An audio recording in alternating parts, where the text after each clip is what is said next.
Go ahead and get started. We'll begin with calling to order the meeting of the Forest Accord Mitigation Advisory Committee Thursday, March 13th. Begin our meeting. Andy, can you lead us through roll call?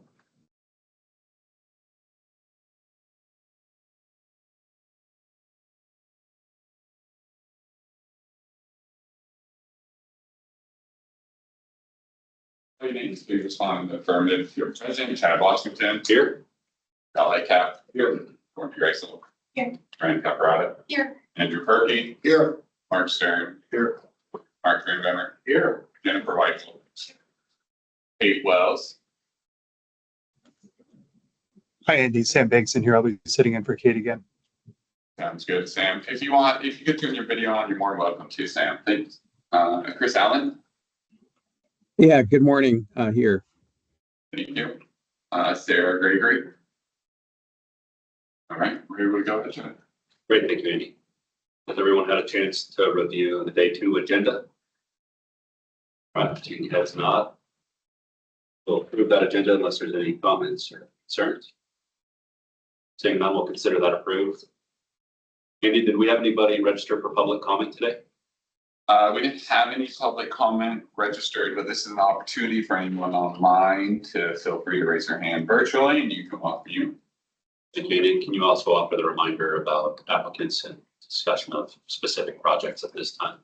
Yes, this is a reminder that today's meeting is informational. The committee is going to be discussing projects for recommendations to the Fish and Wildlife Commission.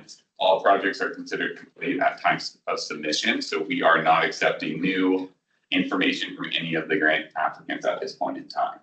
Great. So with that in mind, we will open up an opportunity for public comment.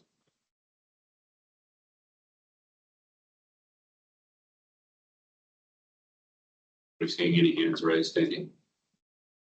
No, we do not have any hands raised for public comment, Chad, so we'll go back to you. All right, great. Thank you. The next agenda item is the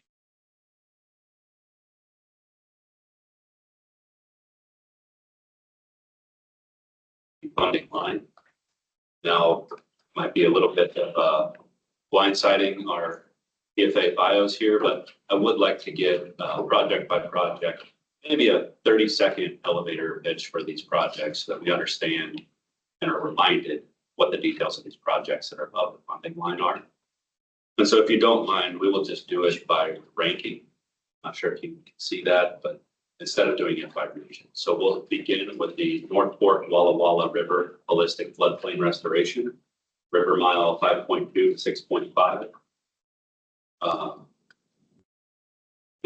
Kirsten, that was you that did that review, correct? Yep.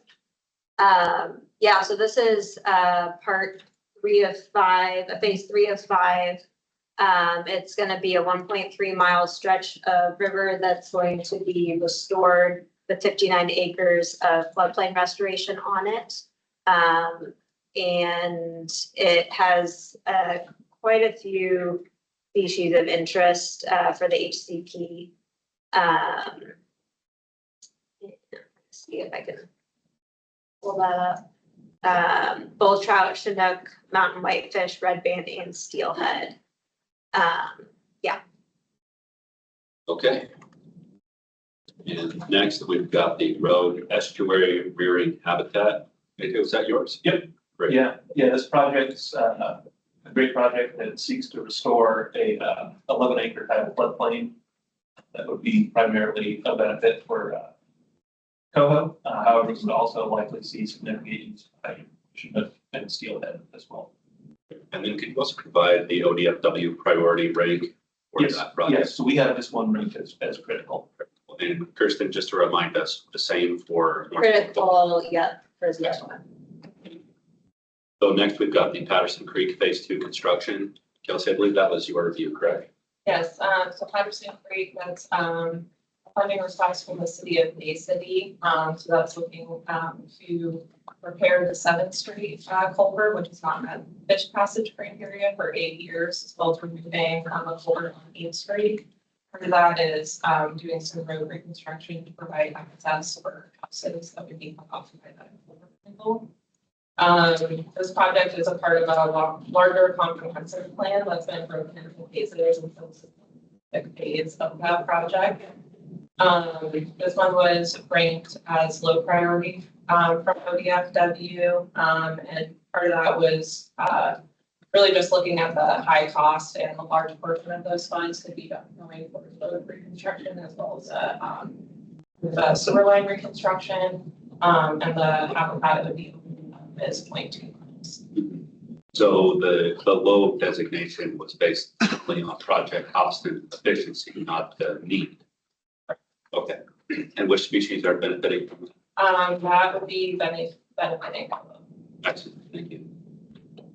Next, we have the Conyers Creek Habitat Diversification and Enhancement. I believe this was also your region, right, Kelsey? Conyers Creek. Yes.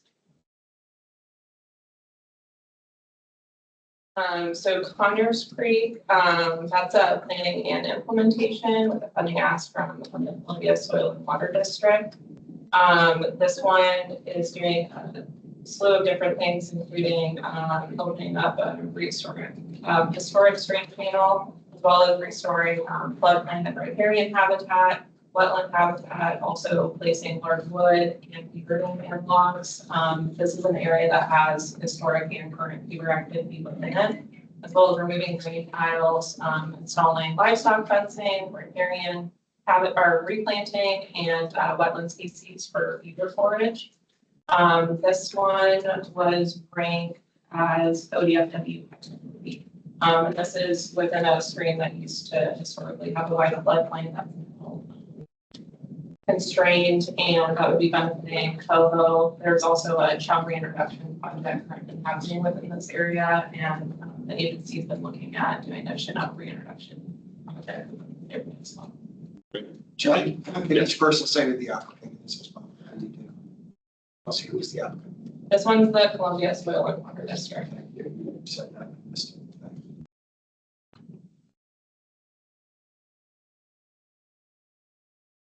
So we've got the Little Butte Creek Fish Passage Project. AJ, that was you, right? Yep, yeah, this is a planning project that seeks to design passage improvements at three irrigation and mill dam structures on Little Butte Creek. Tributary to the Road River, was submitted by Trout Unlimited. If implemented, it would help restore passage to 50 miles of spawning and rearing habitat. Currently, there are passage structures at all three dams, however, they're classified as parking barriers of varying levels. And we have it ranked as a high priority, and it would benefit Toho, cutthroat trout, fall chinook, and some endangered steelhead. Thank you. Next, we've got the West Fork Trail, the Chicago Creeks Fish Passage Project. Looks like the next few are to be a few. Yep. Yeah, so this was a project that's submitted by the Road River Watershed Council. This would seek to place two undersized culverts with either a bridge or three-sided open bottom culverts of the correct size. It would improve passage to 5 miles of quality habitat that is likely to see future restoration efforts in that reach. And it would likely benefit Toho, summer, winter steelhead, cutthroat trout. Yep. Great. And we thought we had it as a high priority. Right this time. Yep. Okay. Great. So then that brings us to the Honey Creek Floodplain Restoration and Road Realignment. Yeah, this project submitted by Partnership for the Umpqua Rivers is seeking to move a road that is currently impinging the stream channel. It would be moved upslope out of the floodplain. The floodplain then would be it's a stage 0S. It is not a full stage 0 project, but the channel would be re-meandered, creating better spawning habitat.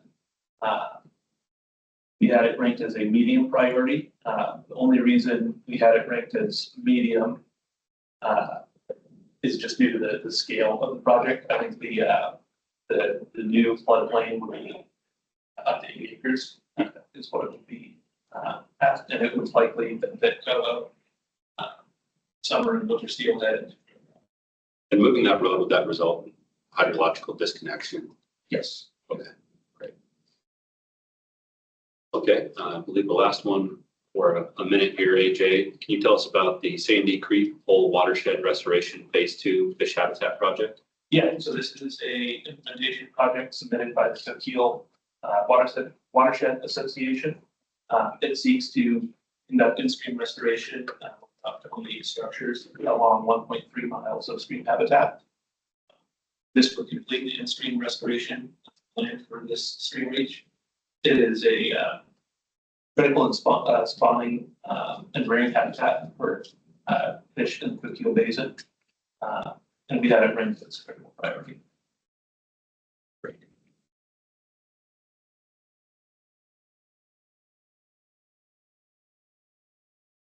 I think the next one is the Phase 1 of Camp Creek Wet Meadow and Aquatic Resiliency Project. And I'm not sure if that was Kristen or Jeremy. Yeah, the third, mine over here, sorry. Applicant is Trout Unlimited. It's primarily an implementation project, Phase 1 of 2, that will primarily benefit red band and steelhead, although there were a few other HCP species listed that are downstream of that, including bull trout, chinook, and mountain whitefish. It would enhance 2.8 miles of stream and 30 acres of wetland, and is part of a larger 4.7 mile restoration project for that whole wet meadow system. What's the ranking on that? Sorry? What was the ranking? Oh, yes, critical from ODFW. Thank you. Next, we've got the Tuppy Creek Fish Passage, Building Resilience in a Changing Climate. Kelsey, can you tell us about that one again?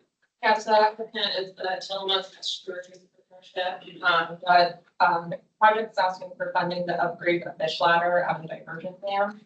Upgrading that fish ladder would open up 12.4 miles of suitable spawning, but mostly rearing habitat within there. That fish ladder is currently impassable by juveniles, as well as Pacific lamprey. And that PFA funding will be used for within non-federal grant or Bureau Reclamation Fund. This project isn't needed for hatchery fish, but it's needed for a wild fish to create an sanctuary above there. It also has potential connection for future wood placements that we as a PFW have already been in talks with as a state forest with them. Excellent. And that would be benefiting coho, chinook, cutthroat trout, and The ranking? that one is ODFW. What was that one again? Sorry. That was the, yes, yep. Next, we've got the Tuppy Creek Restoration Phase 3. Yeah, Tell us a little bit about that, Paul. so Cub Creek, if you remember, Upper Clackamas, it's actually treating Cub and Berry Creeks, right above the Big Bottom, one of the most productive regions in Upper Clackamas. Large wood placement, 927 pieces of large wood, over 4.5 miles. And funding is for pretty much paying for the helicopter time, so all of it's going to be sell from fire or natural other wood sources. And ranking was high. And they've had identified that if the existing deck logs are degraded to the point where they can't be used, they have alternate sources. Yeah. Next, we've got the Illinois Valley Flow Restoration Project. AJ, this is yours, and I do have this flagged for a little bit of discussion as well. I think Andrew quickly brought up. So if you could start and then have Andrew reiterate his concerns. Yes, so this is a implementation and planning project submitted by Trout Unlimited. It seeks to implement a irrigation efficiency project, a flood to pivot efficiency improvement on a property and plan an efficiency with a ditch that is believed to have a significant amount of water loss and leakage. The current known conservation of water would be 0.14 CFS. Return to midstream. We had this one ranked as medium priority, primarily due to the limited up to the of the 0.14 CFS. We had also noted that the biggest benefit is likely the building partnerships with the irrigation.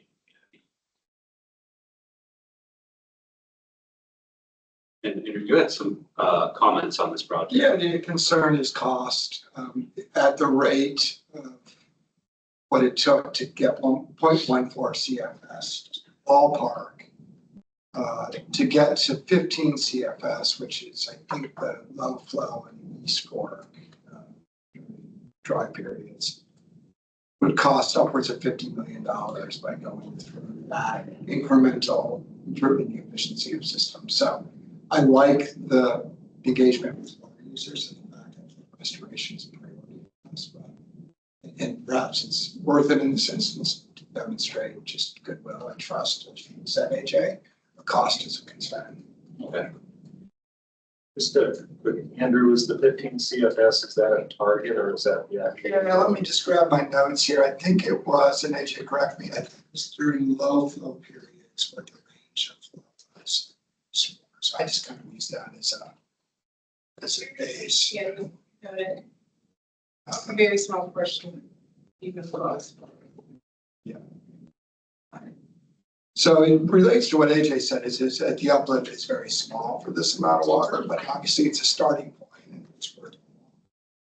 The question is, how much is it going to take to get to in terms of Yeah, our target CFS in the East Fork is 40 to 70 CFS, and currently at 15.5 is as low as.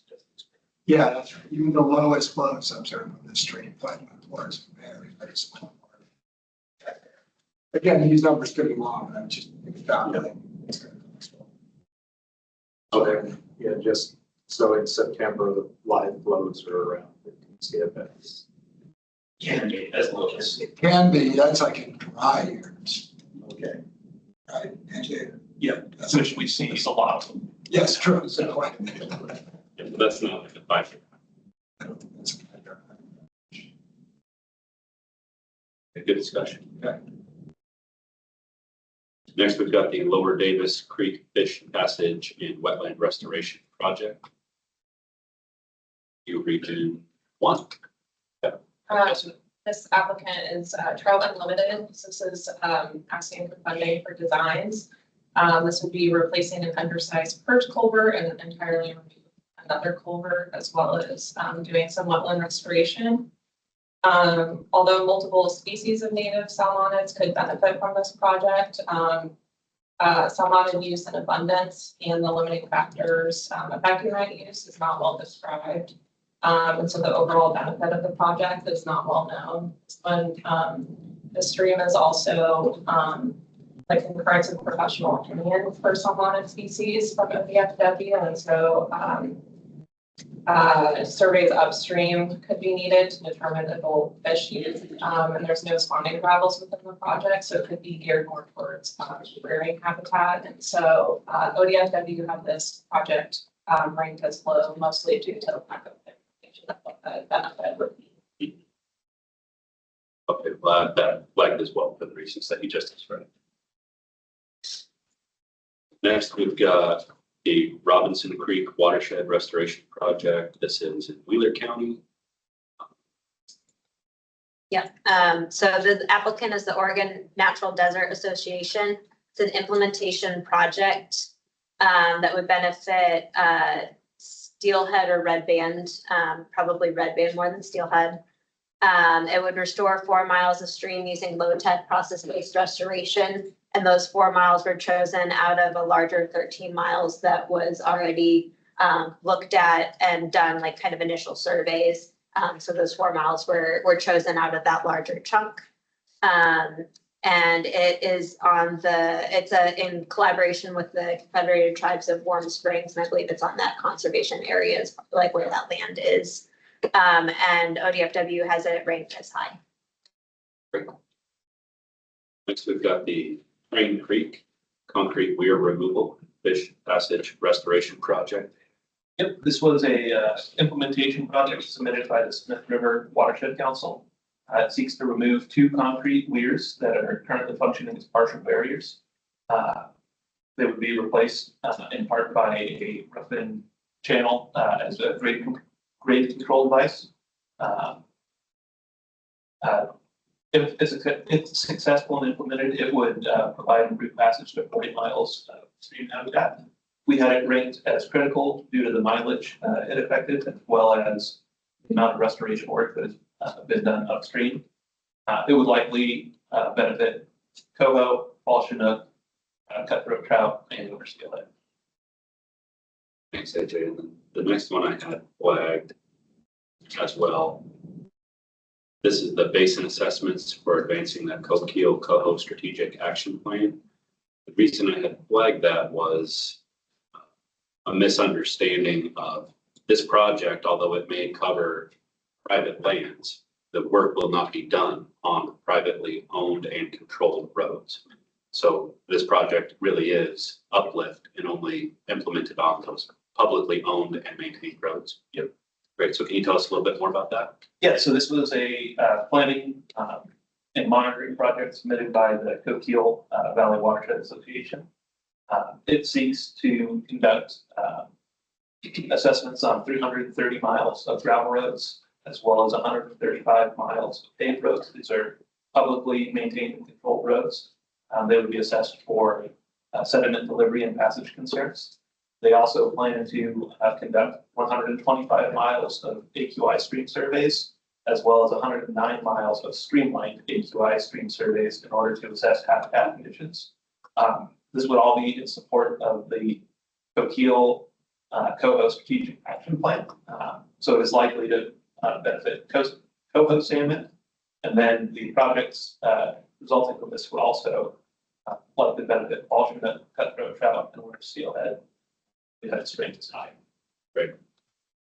Jay, can I put you on the spot a little bit? And if I remember reading through the project application, it was, let's say, 7 or 8 different sub basins. Do you think it's scalable in terms of, it's a pretty big ask, and one of our tasks was to look for opportunity to make the money go further. And so this one floated at the top of my list. It's like, hey, this is, do you think some watersheds that we might be able to just scale it? It is scalable.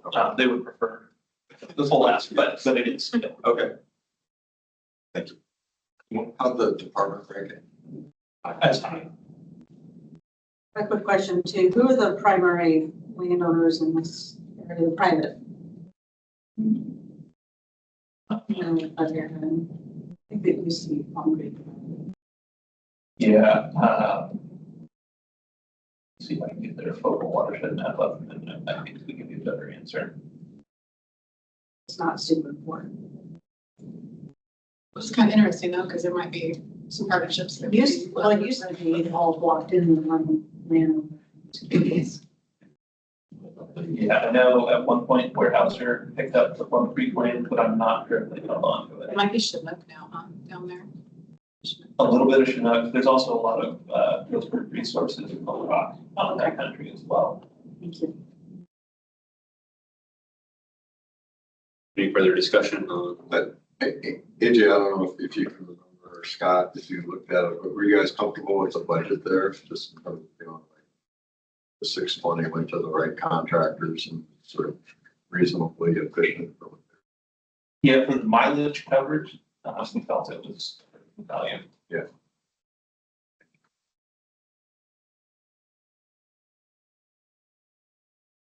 any further discussions on basin assessment? Next, we've got the Bull Run Creek Stream Restoration. Sue, Jerry? This would be, I'm gonna get you one of these. All right. Not totally. This one is, the applicant is Norton Ranch LLC. It's an implementation project that would benefit red band trout. It would restore 0.3 miles of stream and meadow in an area that was previously dredge mined. And it's part of a larger project that will eventually cover 1 mile of stream. This is one where the landowner is highly invested and involved and has made a lot of things happen. This was a resubmitted application that was approved from last year. And the landowner provides a lot of good match and has already provided a lot of good match, including match moving forward. And it would benefit sage grouse and other wildlife habitat as well. This is a core sage grouse area. And so ODFW has it ranked as high. Yeah, this was a good example of a really engaged landowner that's committed to improving the application year over year. And they work closely with you. Right? Yeah. Great. And Chris said improved, I'm sorry, Scott, improved, not approved. It improved, yeah, Yep, and they worked with a variety of people within the ODFW, including Jeremy and myself and Andy, as well as some other people that have been out on site. Chris, another question for you. This is a fairly unique project. Are you aware of anything similar having been done? In my experience, I hadn't seen anything like this. For the dredge mining, Yeah. like repairs. Or is this almost a proof of concept type of an approach? No, there's several other things going on.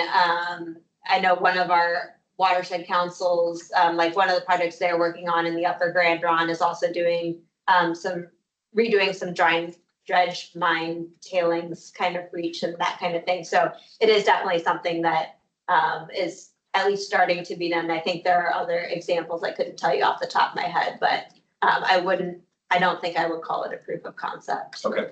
Either way, I thought it was aggressive and bold. I liked it. Yeah.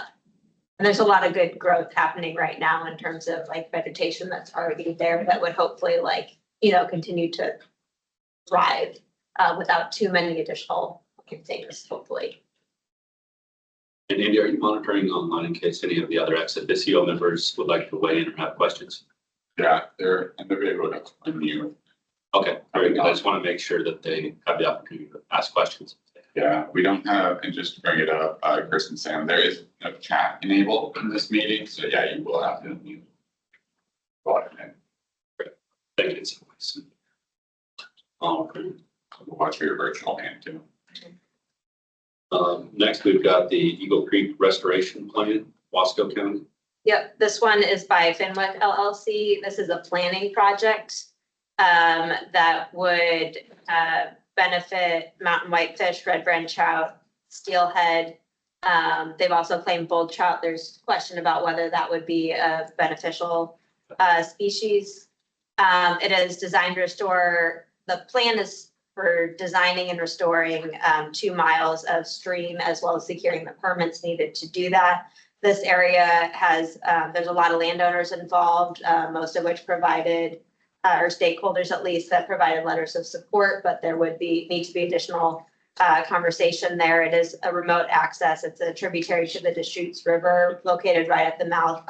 A lot of that land goes through Confederated Tribes of Warm Springs, which is a heavy partner in what will be in the plan moving forward. And there's some BLM land as well as Homeowners Association is kind of the other main player. ODFW has it ranked as high, and again, that's a planning ask as of right now.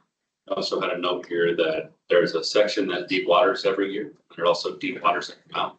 Yes, so the upstream habitat in like the headwaters is perennial, but then there's a stretch every year that dewaters a little bit lower, and I believe that extends down to the mouth at least regularly, if not annually. And I think part of that dewatering might have to do with irrigation, like water withdrawals that are regulated. But there is a stretch of perennial land upstream. But one of the things that they would like to see happen is have a bit more perenniality reaching all the way down to the mouth. Again, that will be, see if things can be realized in the future. So that is a project goal or? I believe so. Yeah, it was something that was mentioned in the application. Yeah. Got a couple more. We've got the reroute and restore Hill Creek at the Bald Knob Mill site in Cresswell. Yep, never mind. So Coast Port Forum and Watershed Council applicant, and if you remember, yeah, historic,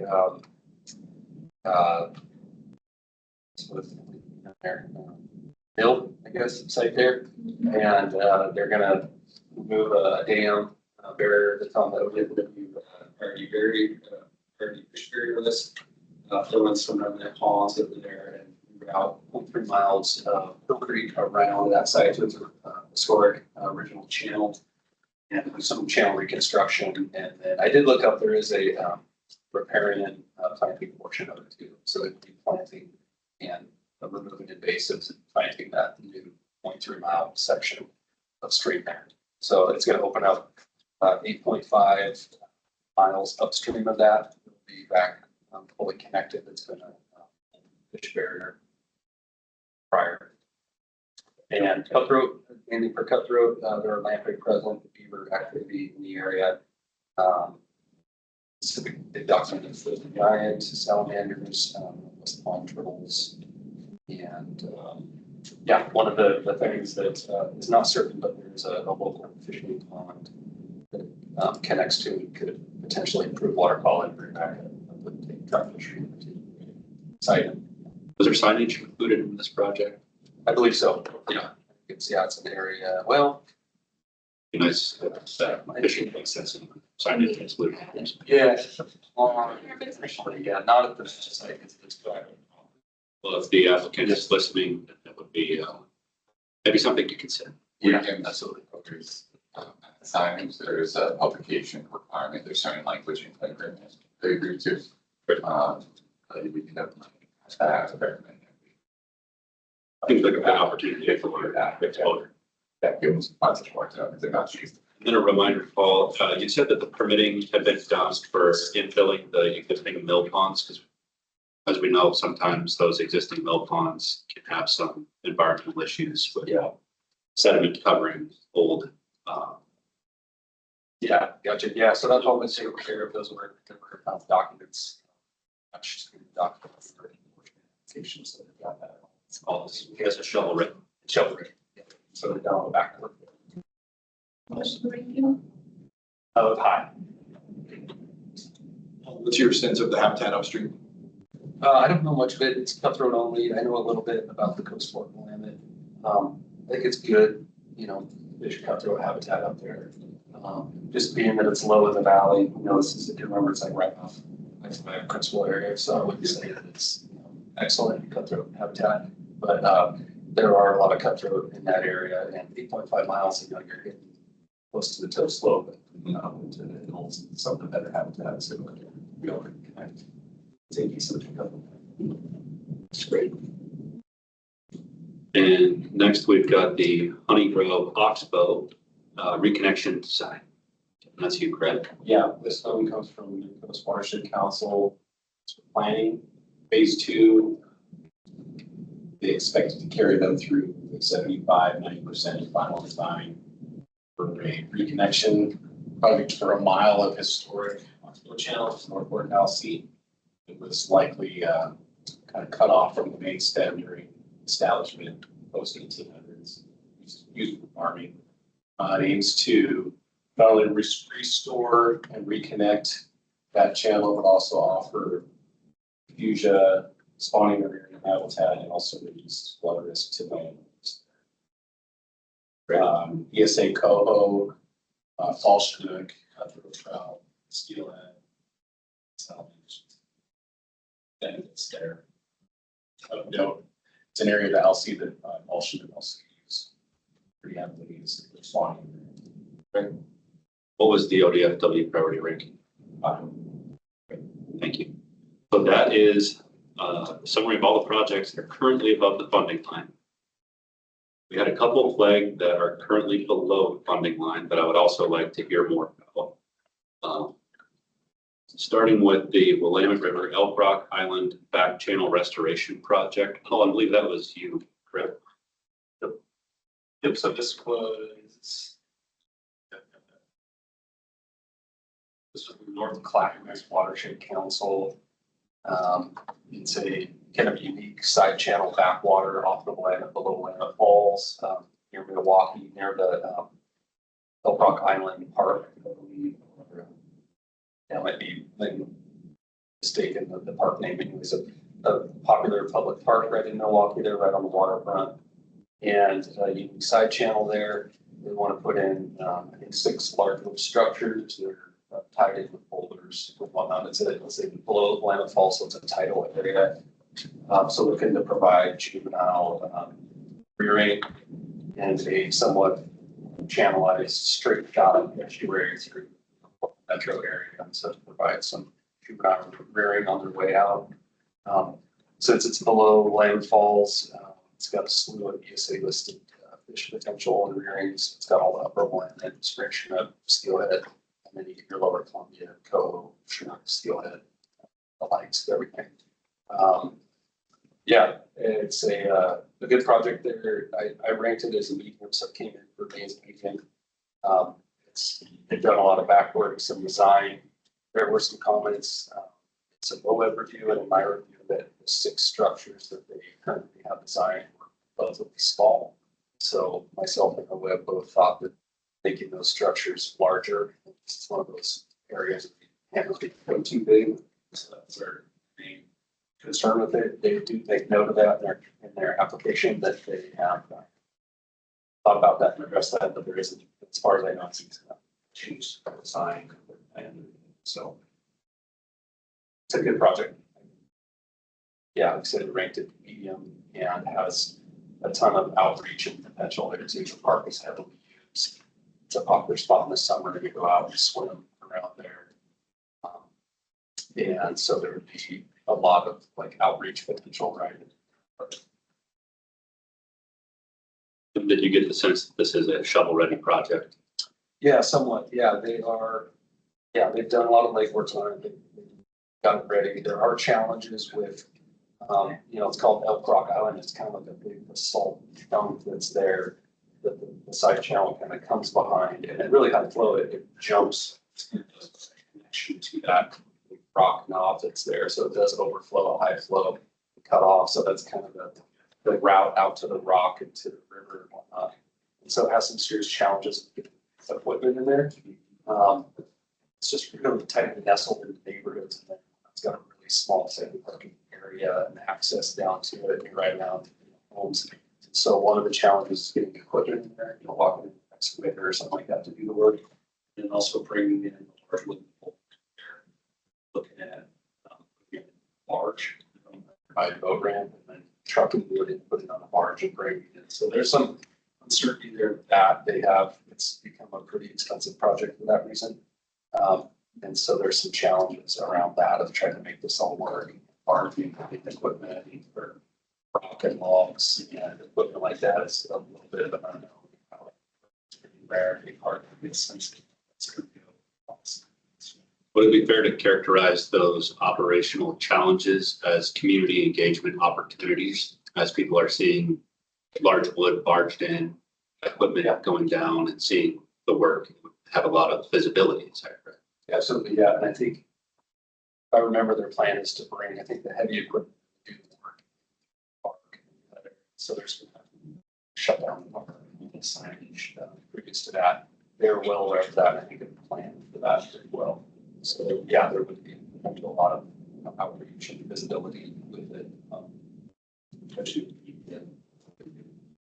Is the, I had a note about OLED. Is that the project match on this? Yeah, they've already, this Is it was, secured? yeah, it's secured. They, another chunk that's I think real similar, they asked for $499 here. 400,000 and some change they've already secured from OLED. It was part of a FIP in the whole, I think, lower Clackamas area down there. So it was a big focused investment partnership. They got a chunk of to do this work and for several other projects. This morning, I was looking at the comments on that, this one and a couple others, and this one had very glowing comments from the NIPS representative as well. So that's great. It's meaningful. It's unique. Yeah. It helps. Thank you, Paul. The next one I had flagged that was below the line based on our conversation yesterday was the Coffee Creek Aquatic Organism Passage Project. Kelsey, can you tell us about that one? So that applicant is the Tualatin River Watershed Project. That's an implementation project, looking at replacing a double barrel culvert to a bridge. And that would have 4.1 miles of stream. The species that would be benefited by that are coho and steelhead, as well as Pacific lamprey. Those culverts are for passage blockage to lamprey. So having a bridge with block or passage and lamprey that folks are really got to once before.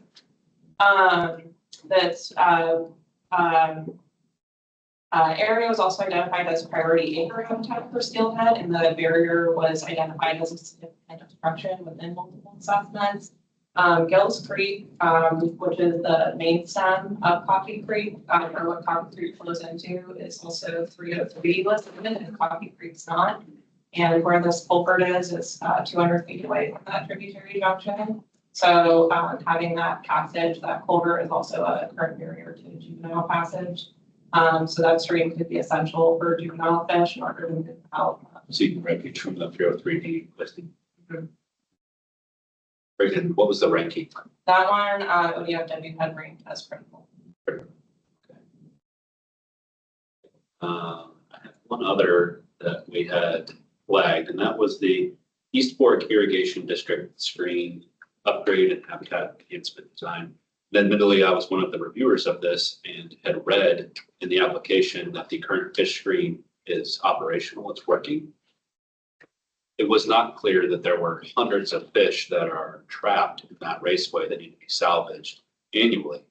So with that in mind, Kristen, can you tell us a little bit more about that project? Yeah, that's the Hood River Watershed Group is the applicant. It's a planning project, so it's not quite ready for implementation, but it would be to develop an engineered design to move the fish screen that's currently there 0.43 miles closer to the head gate and also enhance habitat within the bypass. So essentially shortening or like making it so that that area where the fish are getting stranded is no longer an issue. And right now ODFW and potentially other partners too, but have to salvage hundreds of fish every year. That's like part of their annual rhythm is needing to go and salvage fish there. And this one covers a lot of HCP species, which is kind of rare for the east side. We just don't have as many present. And so there are Chinook, coho, cutthroat trout, rainbow trout, and steelhead that can all be in the area. And so this would help prevent some of those from going where they shouldn't necessarily go. And yeah, we had it ranked as critical. So we have currently 2 projects that are below the funding line that are ranked as critical priorities by ODFW that this committee has also recognized are worth exploring a little more. At this point, I think it's appropriate to open up. Do we want to move some things around from above the funding line or partially fund in order to bring some of those projects above the funding line? So I guess that's a question to the committee. We had Illinois Valley flagged as, that's something we want to look at. That project is $400,000 project. So that's in the headspace and that's a planning project, correct? It is actually partly implementation, partly planning.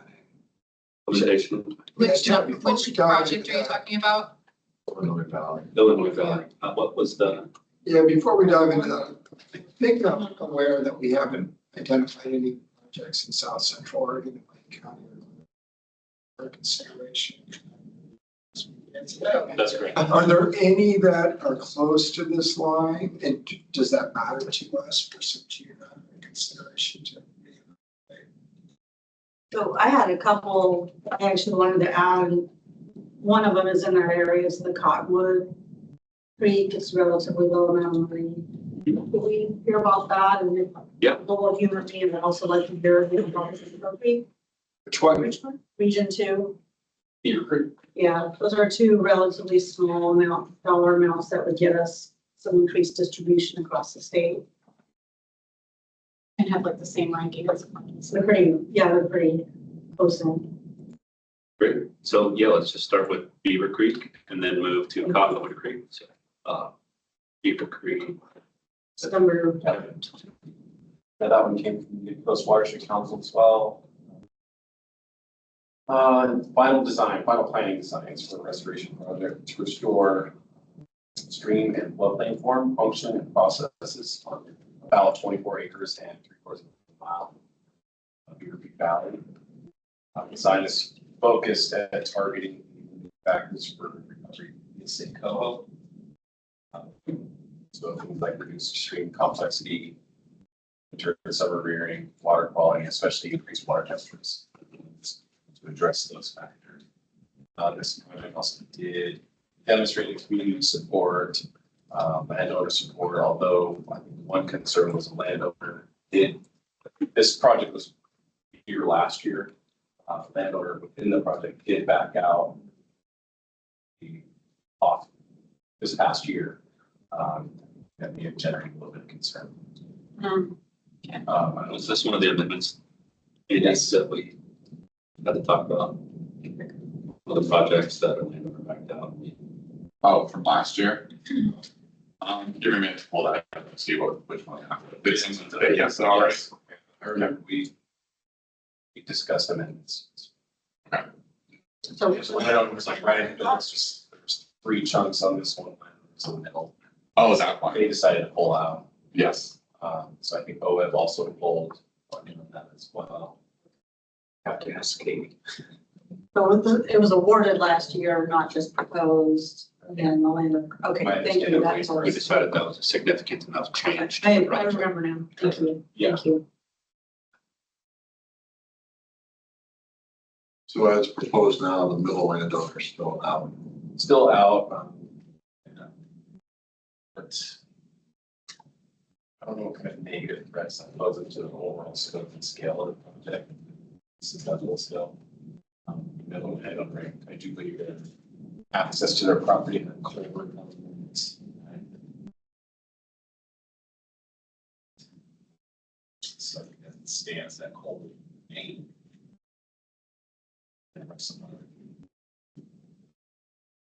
Well, if this area gets flooded by the wetland restoration, is that middle landowner gonna be impacted, and you know, if they're gonna protest the project? It's a good question. I do think it's a concern. I don't know if it's doubts whether or not it'll actually get flooded. Maybe all discussions, there was some concern from the landowner about that though. It's not, that whole valley does flood Floods already. already. It's Okay. it's right in the bottom of the wetland. It's just a very wet, yellow area.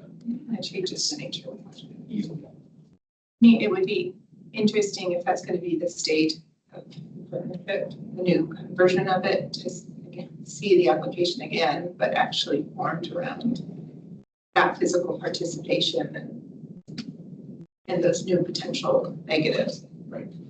Yeah, it's not just how does that lack of participation from the middle landowner affect the project, but we also need to be cognizant of how the project would affect that middle lane. Both ways. So any other discussion on Beaver Creek, or are we ready to listen to Cottonwood Creek? So Cottonwood Creek Fish Habitat Restoration, Lake County. Applicant is the Lake County Umbrella Watershed Council. They've done great work in that county, working with landowners. A lot of land down there is private. This particular project is pretty cheap, $136K. It is shovel ready. It has a match of about $400K that is secured from OWEB. It really just, last year, this is a resubmittal. It's actually cheaper. They just need this extra funding to get past the construction costs. Most of the permits are secured, and the overall project seeks to improve habitat over 1.5 miles of Cottonwood Creek by replacing a low water crossing that's increasing turbidity in the creek with the hardened crossing, realigning the channel to reactivate meanders, prevent incision, these kinds of things, and then convert surface water irrigation to groundwater irrigation. Those are the big parts of that project. It's seeking to uplift red band trout, Goose Lake red band trout in particular. And it is a priority barrier in the Goose Lake passage plan, and we hadn't ranked as high. I remember being pretty impressed with all the facets of this one. Yeah, I believe last year this one was in the same position, hovering right around the line, so. Jeremy, are you comfortable that the switch to groundwater is not going to impact stream flow on that system? Are they going into a groundwater aquifer that's disconnected from surface? It's a little outside my ken. in terms of what I know of that area. But I do know the ODFW biologist is pretty high on this project there. So, I mean, I trust him to know better than I do, certainly. Okay, no, I just want to hear one more time. So that is a fish passage project with priority barrier that's being removed. It is yes, it is. It's not a block. It's not blocking. I think it's the low water crossing that is causing the trouble. In terms of why it's high on this Goose Lake Fish Passage plan. I don't know that it's on the ODFW priority barrier list. I don't believe it is, but. So that project is $135,000. And above the funding line, we currently have another fish passage project that is $165,000. And that's the Lower Davis Creek Fish Passage and Wetland Restoration Project that Kelsey outlined. And Kelsey, can you remind us what the priority was there, and some of the concerns? That one's a low priority, and that's also asking for funding for designs. So as a committee, knowing that information about those two projects, I would propose that we consider switching those two. I mean, yeah. Going to show them the break, yes. Are you comfortable with that? Yeah. Are you comfortable with that? Yeah, yeah. Are you okay with that? Yeah. Okay, so Andy, can you make that adjustment? Yeah, so to confirm, we'll bring Cottonwood Creek Fish Habitat Restoration to 135,731 above, and we're bringing Lower Davis Creek Fish Passage and Wetland Restoration Project 165,360 below. Andy, last year you were able to have, as we changed it up there, some I will. I have. so helpful. I know. Let me see if I can hop over there. Give me a few minutes. Okay. I'll make this one as you guys continue talking, and I'll see what I can do to swap that computer and see what's going on. It should be fine still. Email is gonna change. I agree that was helpful.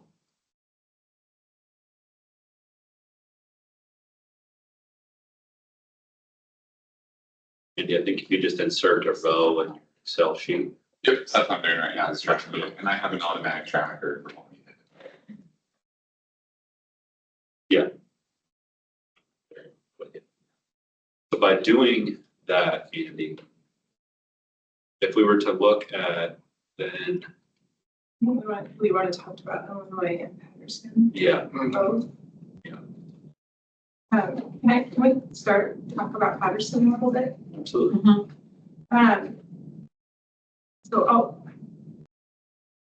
What I like about these projects that have these needs for basis in the broader community is that we talk a lot about roads and infrastructure over that are interior, like kind of set off of the general public spaces, but that's not to say that it's not infrastructure.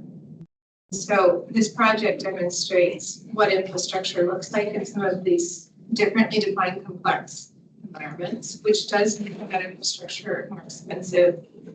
I appreciated that they provided a budget breakdown, which felt like provided some opportunity to look at maybe where there is very specific work within the channel.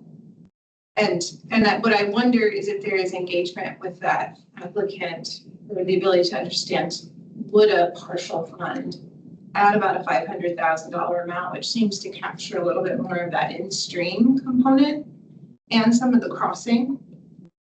How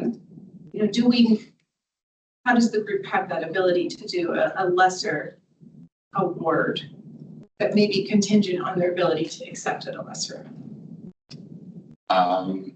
Special fund. We have monies in that. Yeah, we definitely can, with some flexibility there when I approached them saying that we're wanting to reduce this number when we get there. But yes, you have latitude to do that. Can we tell from the project proposal, is it scalable? I sure can flash up the budget here in a minute once I figure out the screen here. Yeah, you want to pull that up, that'd be great. In the meantime, Kelsey, remind us, Patterson Creek, this is replacing the 7th Street Bridge, is that correct, in Bay City? It's a 7th Street culvert, and also removing the 8th Street. It's removing 2 culverts. So we can look at, if we were to do one or the other culvert, that would probably be about half the budget. Or is it? Yeah, I'm not sure if they're budget breakdown is. So part of it is like removing that Main Street culvert, there's still houses that need road access, and so that is kind of constructing that new access. And to Courtney's point, if we're gonna be doing these types of projects, both in the woods and in urban settings, the costs are different. Yeah, and the work is different. So it may not be fair to apply the efficiency of in the woods replacement to in the city projects. And I'd also flag that one of our projects, is to remove outside of the city. This is to maintain and deal with the road condition. You know, and they do speak to bonding authority to be able to pay for some of this, and I just question with the FEMA issues that are happened, if that will really come to fruition. So I don't know, I'm comfortable with the project. I think we need to really think about it, our funding. Still helps them do it. I think those are all good points. I think the other info that caught my attention was, I think you said it about 0.2 miles of habitat, which is about up to 4,000 meters. Sounds small rather than big. Yeah, so upstream of that is a fish ladder. So right now at its current state, that fish ladder is thought to be impassable. As well as there's some culvert downstream from Fifth Street, which right now is a total barrier to juvenile salmonids, but is a and partial barrier to Downstream. See in the summary, when they talk about a restoration of total 3.7 miles of access, it's dependent. That 3.7 is the project as a total. All phase, yeah, all phases of the project. Yes. And so this is just for phase 2, which, yeah, that distance would be. So is 2 miles. the fish ladder, what's in phase 3, do you recall? That I'm not sure about. Phase 3, or the fish ladder's on 9th Street. And so I think their phases are split up on street numbers. And so my thought would be that would be, you know, the next upstream that they'd be working with. I think 7 and 8 are kind of lumped together because of that access road. And Yeah, it's just below 9. The question then is that barrier downstream. It's a complete barrier to juveniles, is that correct? So even if we are seeing spawning above that barrier, juveniles are impounded. They can get downstream. They can get downstream, they won't be able to get upstream. I see. Okay. We have Sam. Let's say Sam up. Say that again. Sam, Yeah. no, Thanks. please. Thanks, I appreciate that. So one question was answered. It sounds like if the project were to be carried out, the upstream limit of Menagerie would be 9th Street where that existing fish ladder is sited. And so, Kelsey, I'm wondering if you could speak to the capacity of this habitat of, if this project were to be implemented, the capacity of this particular reach to support spawning and rearing. It seemed like, based on my review of the application materials, it seems like fairly degraded habitat. And while any additional habitat is good, I just wondering if you had any thoughts on, I guess, quality and its ability to support the species moving forward. Yeah, for my, I guess,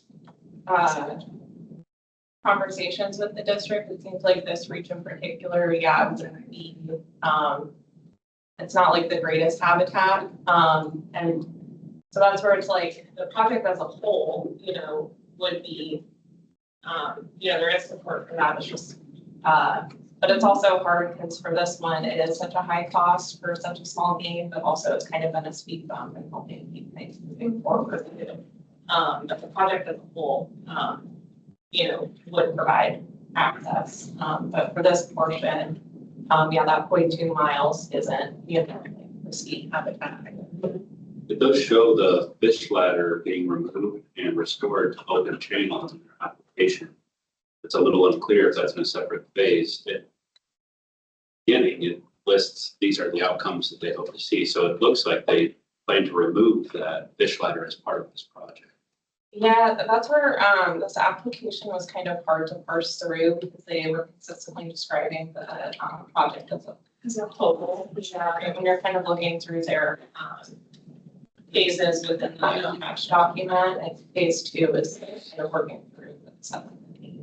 What I like about this project is we know that they have implemented phase 1, that they have developed quite a bit of community partner support to get it done. So from a capacity standpoint, I don't find myself concerned that they're not going to continue to pursue this. They've done this in a pretty efficient way for what it is, in public infrastructure especially. And I just really appreciate a community starting to do this type of work. I know it all needs to be done at some point. But I definitely can look in the budget and see where maybe a sewer lift station isn't in place that PFA dollars feel immediately. I would ask that question of if we were in the woods and we were doing an access road and it had infrastructure hung from the bottom, how would we look at that project from a funding? Would we cover the cost of rerouting that hanging infrastructure? I don't know the answer, but just to make sure that we judge it in the same.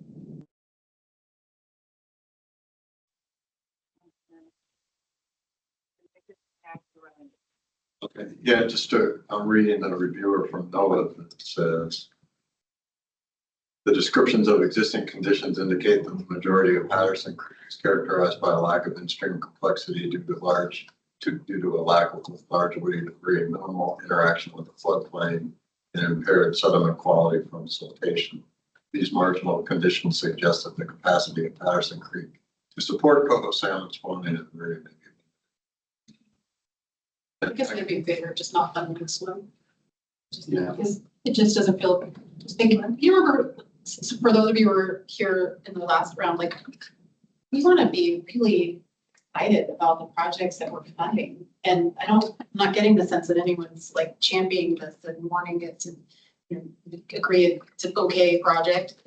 But we've got some that are better than okay. Right, with that in mind, I would offer looking at the Willamette River Elk Rock Island back channel restoration project that Paul has described, as well as the East Fork Irrigation District screen upgrade and habitat enhancement design that Kirsten has told us about. Recognizing that those two projects in aggregate are the same funding request as this project. And one of them is urban-ish and the other one is in the Hood River Valley, right? So it's also in So with that in mind, I propose that we take those two projects, move them above the funding line and move Patterson Creek below the funding line. Get both stops on. I'm in favor. Yeah, I'm in favor of that.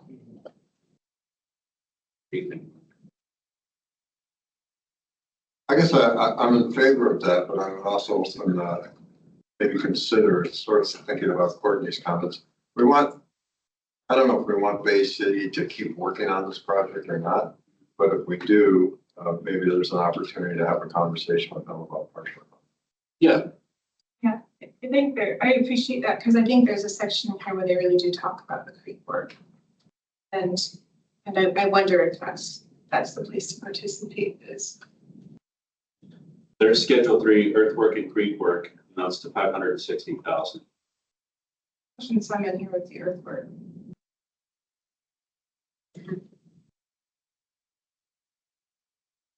But there's some string diversion work. And then there is some debris. There's some creek bed restoration and debris placement and corridor plantings. The other thing that we need to consider is this project going to be done if it's not funded? So if there are major infrastructure issues in the city of Bay City that they need to address, regardless of whether it's uplift to a species, they're going to do this. Do we then fund it? If they're going to do it and involve a habitat improvement component that we are funding or not, then that is something we should consider and fund that habitat improvement component. But if they're going to do this project because the infrastructure needs to be replaced anyway, it'd be helpful to understand that. It's the same thing as the legal requirements for forest landowners to replace undersized culverts, we will fund the habitat enhancement during that replacement. But we are not going to fund what they are already legally required to do because there's no left. So I think that it would be helpful to understand if they need to do this work regardless and are looking for funding or uplift to include in their project, or if this project doesn't happen at all. This could all be, maybe it's not ready this. There's so many questions and the description is so broad and really the ask is, can we narrow it? Better understand specific to the uplift component in that pre-bed. I think that's a fair assessment. What do you think about that? Yeah, I agree. Okay. Scott? I think that's fair. Okay. So then we're back to moving those other two projects above the funding line. Was there any concern with like, we have, like the Salmonberry Confluence project is right below the line right now with, it has a priority listing from OVMW as high. And so I know you found two projects that sort of fit the same funding that by not funding Patterson Creek, we could fund those, but yeah. I just wondered if should we consider the ones that are right below the line in any capacity? Because that Patterson Creek is coming out of Region 1, Tillamook County. I see. It's coming off. So those other two are not coming in for Tillamook County, that region. I would also offer, so once that is completed and we've moved Patterson Creek off and we've moved the other two up. See where we're at. So bringing Patterson. I don't know how you're doing that, Andy, but it's impressive. And then bringing what two up? Willamette River, Elk Rock Island Back Channel Restoration Project. And East Fork Irrigation District Screen Upgrade Habitat Enhancement Design. Is that the one that's way down on the list? Yeah. It is, and the reason it's down, Brandon, was the way that I scored it, and I think Scott was in the same boat, that it was unclear about the actual impact to fish.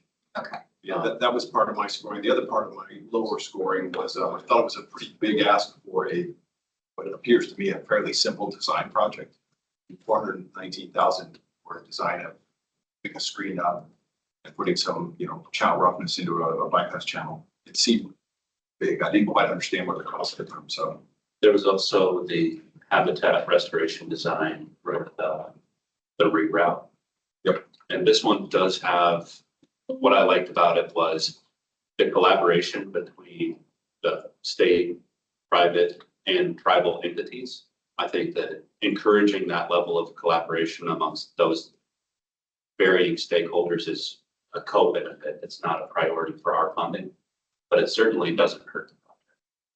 Right, and you both know that it's a planning project, though, so that those fish will still be stranded for now. Right. Okay. But we're going to develop a plan on how to not strengthen. Right. And I did visit this site with the ODFW Commission during the last commission. okay, that's good. It was really good to see the community and how they approach that. There's a lot of collaboration happening. Okay. So that being said, Andy, where are we at if we move those two up? So. No pressure. So right below there, it looks like Salmonberry Confluence Cold Water Refugia Habitat would put us at 10,280,000. Correct, if we include everything above. And that would come from the region and county that we just took a project away from, correct? Patterson Creek was in Tillamook County, Region 1. And it moved down, correct, yeah. And Salmonberry is Also a region. in Region 1, Tillamook County. Oh, so it does get funded? Well, it's currently below the 10 million. Yeah. But we can, as a committee, decide, we have the authority, we can decide to fund that project. And it only puts us 280,000 over what our goal was. John, I have some thoughts about Illinois Valley too, maybe partial on that. I was gonna say there was another one. Yeah. Same with the Coquille subbase. Okay, so You've got room. let's talk about Illinois Valley Restoration Yeah, so And what do you think as far as, the first comment I would make is we've heard several times from staff to the systems and particular areas that have demonstration. Yeah. That's an issue. And John Unlimited's doing challenging work, as AJ said here. Trust incredibly. It's very conservative, very cultural community. The observations I made were in response to two opportunities they identified that were opportunistic, right? These were landowners that we talked with them that happened to be, I think, one is on East Fork and one is on the main staff. East Fork, I believe, is where they're going to actually do the implementation project, and the other one is to design the irrigation infrastructure project.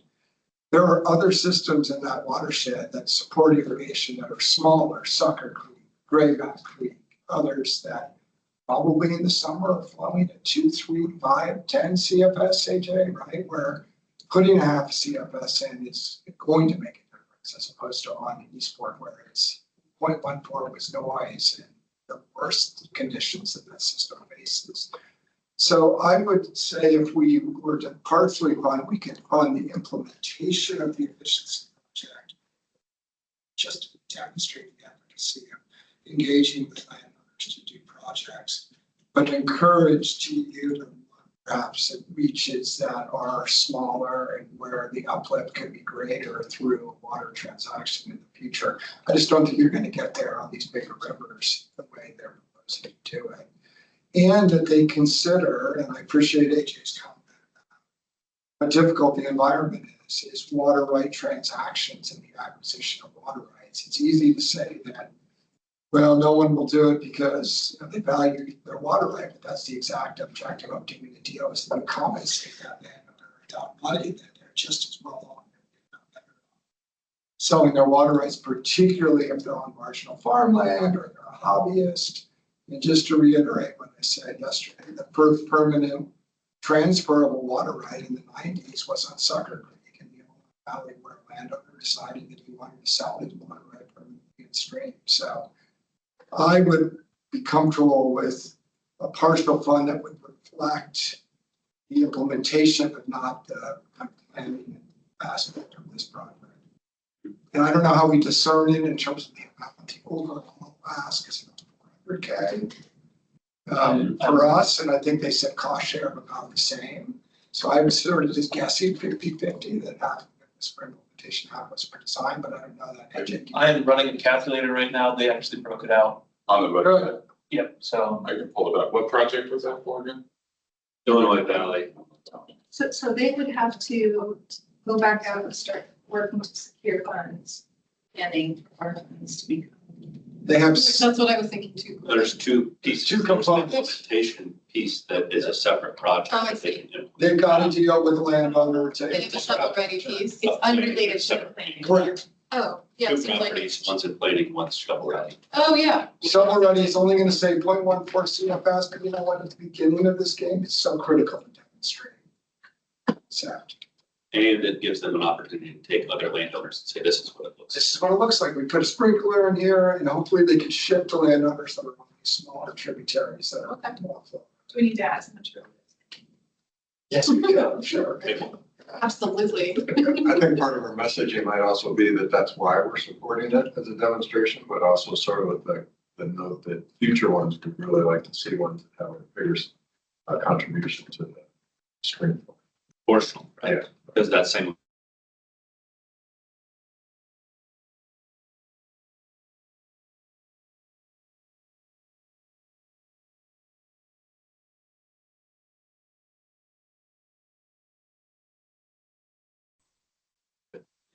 Yeah, but just even for the 1.14, it would cost about 3 million to get to 1 cubic per second.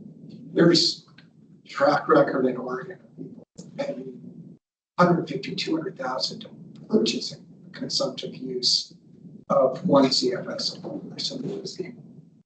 Five X. Yeah. And I'm not saying that's what it's going to cost here. I'm saying Just some thoughts, and I think you laid it out really well. Illinois is like every other basin, the water is over appropriated.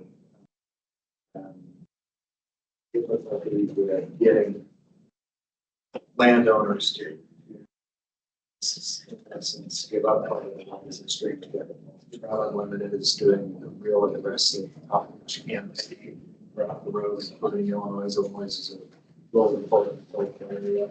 And it's easy to say, hey, we need to get water in these streams, but finding the landowners. Willing landowners. A lot of times landowners are really receptive to irrigation, upgrade efficiency work. But then protecting that in-stream water can become a little more difficult. The conserved water statute that both these properties would go through is the way that water is protected. They're both 1855 rights, which are extremely senior in that area. I think they've done a good job in the application of laying out the length of stream that would be protected.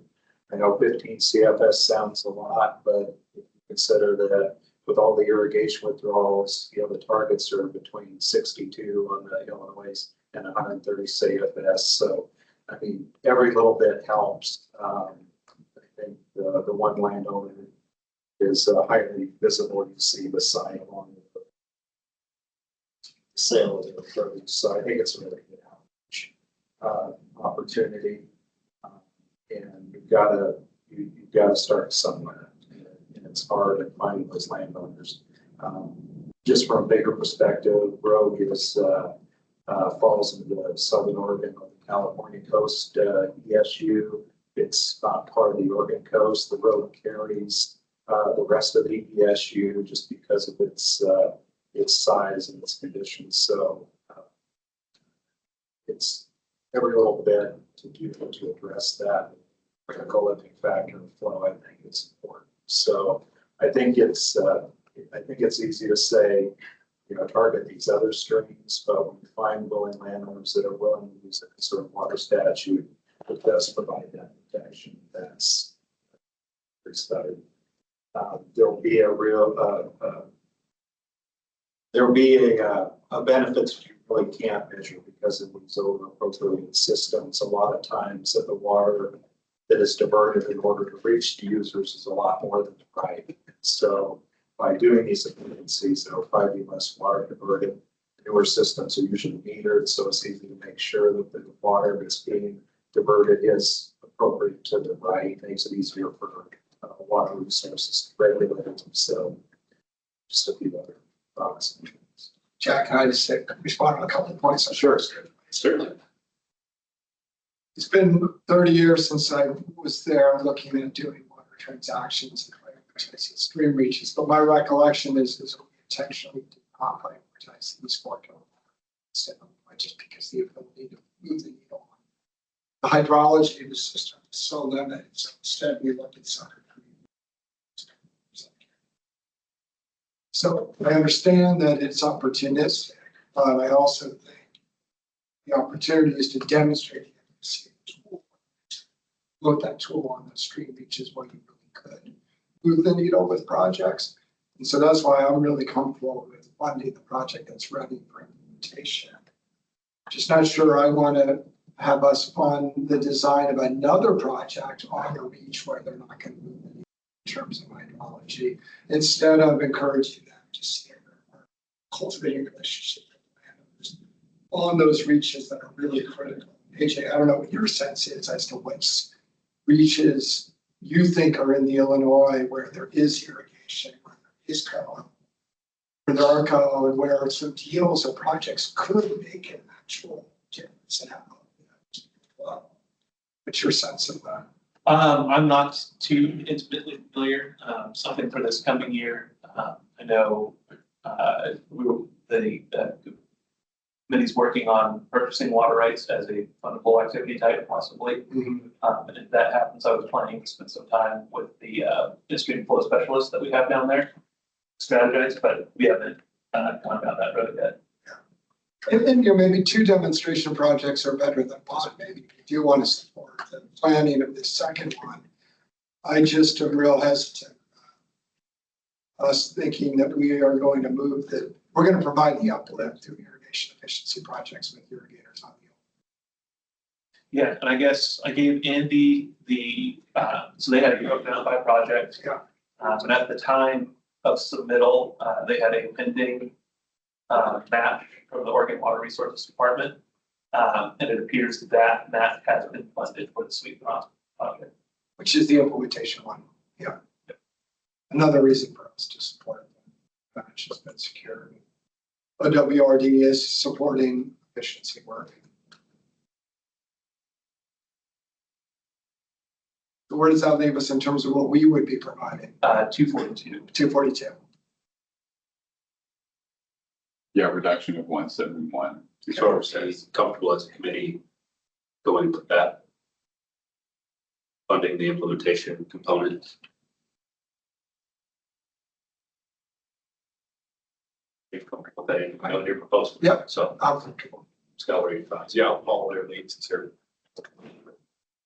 And the same about, I think, all of the discussion I've heard supports that. Are you comfortable with that, Mark? The implementation? Any water you put in the creek, it's a good thing. So. Great. Brandon, what are your thoughts? Yeah, no, I stepped out for a minute, but absolutely, I think the implementation is the priority here and I'm fine with that change. Great. Good as well, Mark. You have something to add? No, I'm good with that. The only thing that crosses my mind is, there was another road basin flow project that we haven't talked about yet because it was below the line. I don't know if we were going to do a flow project, how those two compare. I was gonna ask, what did the reviewers think about that? I don't know. It was roughly the same. I'm pulling up. I don't remember the scale of that one off the top of my head. What tributary was it on or subwatershed? Is this the river? It's a medium priority. $317,000 ask, medium priority, Implementation or? implementation / planning. So I don't know how much it's planning. I think it was like 23 there. Andy, I think. And what waterway and how much water relative to the hydrology of that waterway? Number 25, sorry. Maybe that's the better one actually. Well, the ranking doesn't reflect it as being better though, like by the reviewers, right? It ranked lower. I might have brought some in-stream bias to the review. I think we should be supporting in-stream flow. I think the CFS increase on the rank one was 0.86 CFS, if I recall, but I don't remember which. I'll just offer that the road one has $80,000 of match that we are supporting with a $300,000 request. And the Illinois Valley is a $135,000 request, so half of the funds. And their match is $401,000. So it's 4x the ask, where in the road, we are almost the opposite. The ask is 242 going. Wow. Just looking at the projects as a whole, if we can explain. I see. Yeah, and So I would just go with still the Illinois being the priority, given how much higher priority it was and how the scores shook out. And considering the 4x match based on the original application, you got a lot more match. It's a critical area, it's a priority. And it's scared. So I just think we are choosing the correct implementation. I'm comfortable with that. I am curious to know, most myself, I just don't know. Project is. Yeah, so the implementation portion of the road project is on Brophy Ditch. Or no, sorry, Tundo, which is irrigates out of Little Beaver Creek and 0.08 CFS. 0.08. Brophy Ditch, I believe is the plan name. Brophy's on big. Yeah. So we got a little bit on a bigger river. Well, I mean, Little Butte, Big Butte, but They're smaller than the Illinois River. oh, a lot smaller, yeah. Brophy is, higher up. Big Butte's, I think the first area. Possibly, and it's, really important. I think the bridge should have. Comfortable with Chad, that's what. I think it's important that we send a message of support for restoration activities. We're doing that here. Yeah. Okay. The only other one that I still have below the funding line that we had discussed as potentially wanting to move up was the 12th River Watershed Council implementation project, Coffee Creek, aquatic organism passage. So we've asked you to explain this one 3 times now, but can you remind me one more? Yeah. This is the one that was flowing into Gales Creek. So this is the refugia to a 303D prepared waterway. And how many miles of upstream habitat does it open? 4.1. 4.1 miles, and it still had a lamprey. It still had lamprey and coho. And what was the ODFW priority ranking on that? Critical. That's a $200,000 project. Okay. Chad, what about raising that one up and the Salmonberry project up? So I think that would bring our total to about 10.3. About 10.5. Are you talking about Road River bringing up? No, Coffee Creek. Coffee Creek. It brings our total up to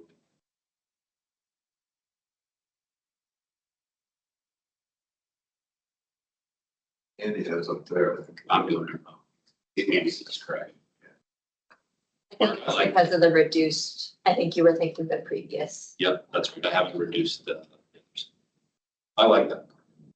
Yeah, about 10.3 with Sandberg. So let's consider that as a committee. If we are going to bring Salmonberry up, recognizing that when we removed Patterson, that came from Region 1 Tillamook County. And that Salmonberry coming above the line is also in Region 1 Tillamook County. It's a big project. And then bringing the Coffee Creek from below the line to above the line, recognizing that it's refugia from that 303D impaired waterway.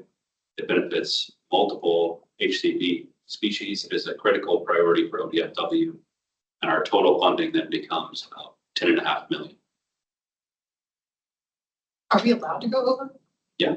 It's not how I pass my budget, so. It's like, wow, okay. Cool. So That's awesome. as a committee, we can wait for Andrew to return and offer his thoughts, but we are at a time now, 11:36, and we are in the middle of our committee voting agenda item. So we can start down the line. Fran, are you comfortable with that? I love it, yes. Mark, what are your thoughts? Yeah, just at least based on what Andy has up there, it looks like we're at 10.3. Great. 10.309, 548. 0.21. Well, I think this is great. And Mark, thank you for the recommendation to bring that up. That's, I think, money well spent. Courtney, what are your thoughts? I agree, and I like Coffee Creek, I like the match, what it's matched with. Scott, what are your thoughts? I agree. Coffee was high on my list. Looking at the list, I think there's still room. I keep coming back to that Coquille Basin Assessment one as being a scale. It's a big ask. It seems scalable. I don't know if there's any other critical ODFW priorities below our funding line that we might want to try to reach. We don't have any flagged from Okay. yesterday's discussion. And I think if we're able to fund full basin assessment, there's probably going to be some economies of scale that they realize. By being able to do it all at once, it might be a lower cost project than splitting it up over time. So we'll wait for Andrew. I'm just going to guess that he's comfortable with this. But I do want to give him the opportunity to express his opinions. It looks like we have a pretty good distribution around counties too, like around the state. Andrew, we are voting on the total package. Now we've gone down and everybody has supported. My timing was impeccable.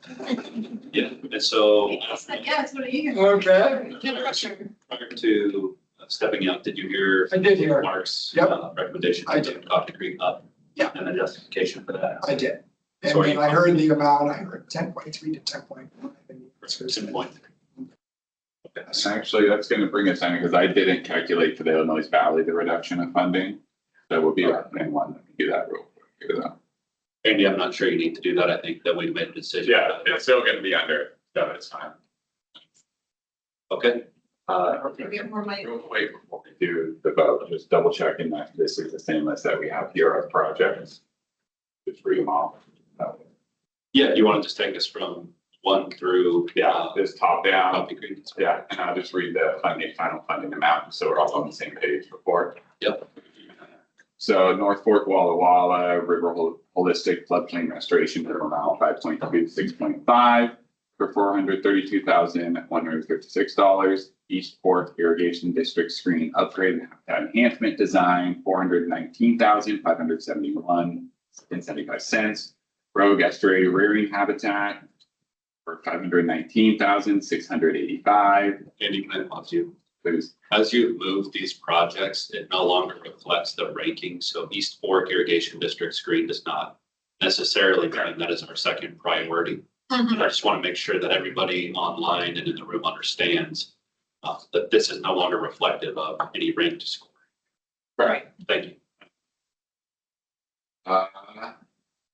Founders Creek Habitat Diversification and Enhancement, $572,242. Little View Creek Fish Passage Project, $336,241.03. West Fork Trail and Chicago Creek Fish Passage Project, $398,238. Honey Creek Floodplain Restoration and Road Realignment, $316,716. Sandy Creek Whole Watershed Restoration Phase 2 Fish Habitat Enhancement, $483,736.54. Phase 1 Camp Creek Wet Meadow and Aquatic Resiliency Project, $803,461. Willamette River Elk Rock Island Back Channel Restoration Project, $499,551. Tuffy Creek Fish Passage Building Resilience in a Changing Climate, $783,876. Cub Creek Restoration Phase 3, $368,188. Illinois Valley Flow Restoration Project, a reduction to $242,036. Cottonwood Creek Fish Habitat Restoration, $135,731. Robinson Creek Watershed Restoration Project, $493,287. Crane Creek Concrete Weir Removal and Fish Passage Restoration, $371,026.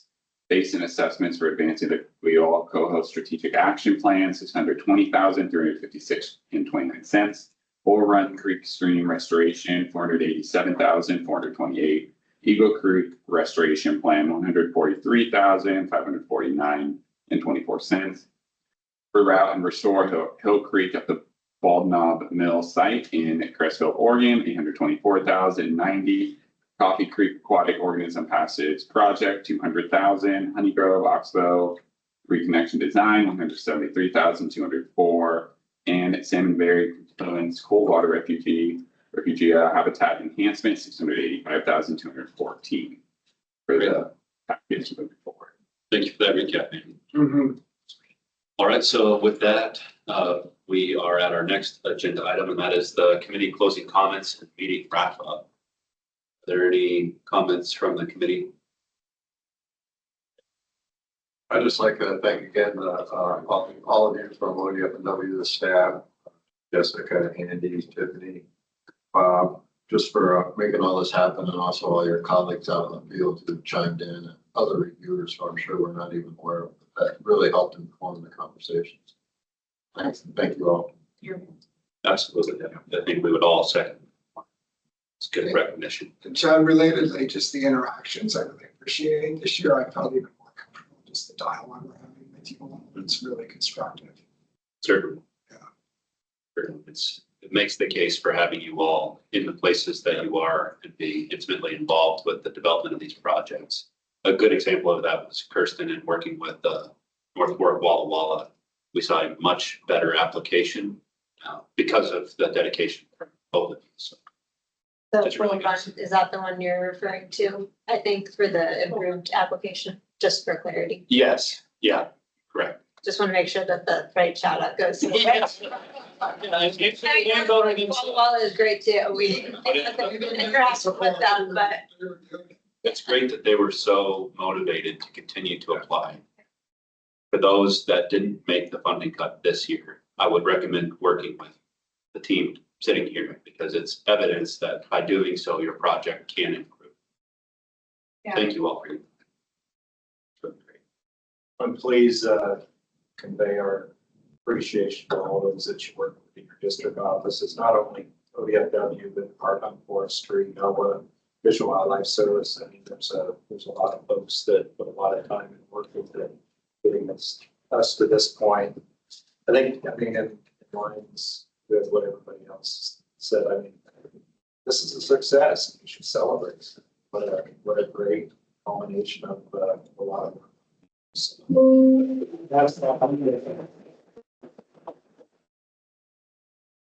Before we close, I think we also need to give recognition to our ex officio members. I really appreciate you all spending the time, and I think that we end up with a better process because of it. So, for the couple of you in the room, a couple of you online, thank you for the time and dedication. All right. Any comments from Andy? We just don't do a vote. Do a roll call vote. We did that last year, so just following the Yeah, precedent. so I guess we'll entertain a motion to approve the slate of projects as Andy presented. So moved. Do we have a second? Got a motion and a second. Andy, can you lead us through a roll call vote? Yes, I will call your name. Please respond as yea or nay. Chad Washington, Yay. Scott Lightcap, Yay. Courtney Greisel, Brandon Caparata, Yay. Andrew Perky, Yeah, Mark Stern. All right, it carries, it's passed. Very good. Thank you, Andy. Thank you. The only other update I would say is that the next step in this process is for the committee's recommendation to go in front of our UW commission, which is slated for April 18th. Great. And one more reminder is we will not have an April advisory committee meeting or reconvene in May for a regular scheduled meeting every Tuesday. Thank you. and then Andy, our tour is early October, right? Yes, tour is gonna be early October. Thanks for that reminder. It should be on your guys' calendar, Tuesday area. We're working on that. So I'm hoping to have some updates in spring. Including like logistics, and do we reconnoiter here and go together, or how's that? Yeah, logistics, we're working on that. Expect probably 2 next steps. So we'll do travel on day 1. Day 2 will be multiple site tours all day.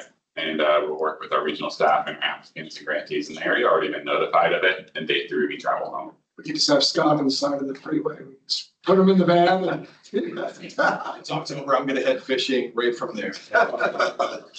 Andy, are we okay to adjourn? Maybe that close the online portion? Yes, you can adjourn. Has it been closed? Yeah. Adjourn. All right.